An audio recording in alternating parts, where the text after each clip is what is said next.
আমরা দেখেছি বিভিন্ন সময়ে অসংখ্য প্রাণও এখানে ঝরে গিয়েছে। একটা মানুষের মৃত্যুর পরে একটা সংসার সারা জীবনের জন্য কান্নার রোল পড়েছে এবং একটা পরিবার মানুষের তাদের পরবর্তীতে চালিত হবে সেই সক্ষমতা তাদের ছিল না বা তারা পথের ভিখারি হয়ে গেছে। সুতরাং মানুষের জন্য এবং জ্যাম মুক্ত যানজট মুক্ত ঢাকা শহর গঠনের জন্য যে উদ্যোগ নেওয়া দরকার, বাংলাদেশ জামায়াতে ইসলামী সেটা ক্ষমতায় যাক বা না যাক এখন থেকে কাজ করা শুরু করেছে এবং এটা অব্যাহত থাকবে ইনশাআল্লাহ।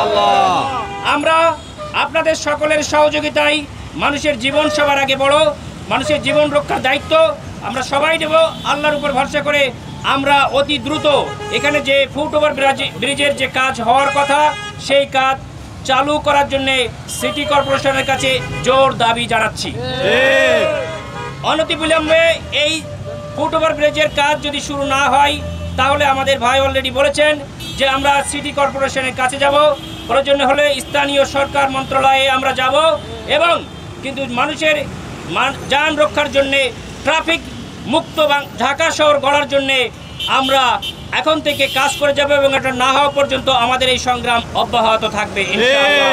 যে কোনো অন্যায়ের প্রতিরোধ করতে হবে। আপনারা রাজি আছেন তো? ইনশাআল্লাহ ইনশাআল্লাহ বাংলাদেশ জামায়াতে ইসলামীর নেতৃত্বে একটা সমৃদ্ধ বাংলাদেশ, শৃঙ্খলার বাংলাদেশ আমরা গড়বই ইনশাআল্লাহ। সবাইকে আবারও অসংখ্য ধন্যবাদ। মানুষের অন্তরের সংগঠন ইনশাআল্লাহ বাংলাদেশ জামায়াত ইসলামী ক্ষমতায় যে মানুষের সকল অধিকার রক্ষা করবে, একটি সমৃদ্ধির বাংলাদেশ গড়বে। সিল্কোর সিল্ক অ্যান্ড শাইন, যাতে আছে আর্গান অয়েল ও ওট প্রোটিনের গুডনেস যা আপনার চুলকে রাখে হেলদি অ্যান্ড শাইনিং।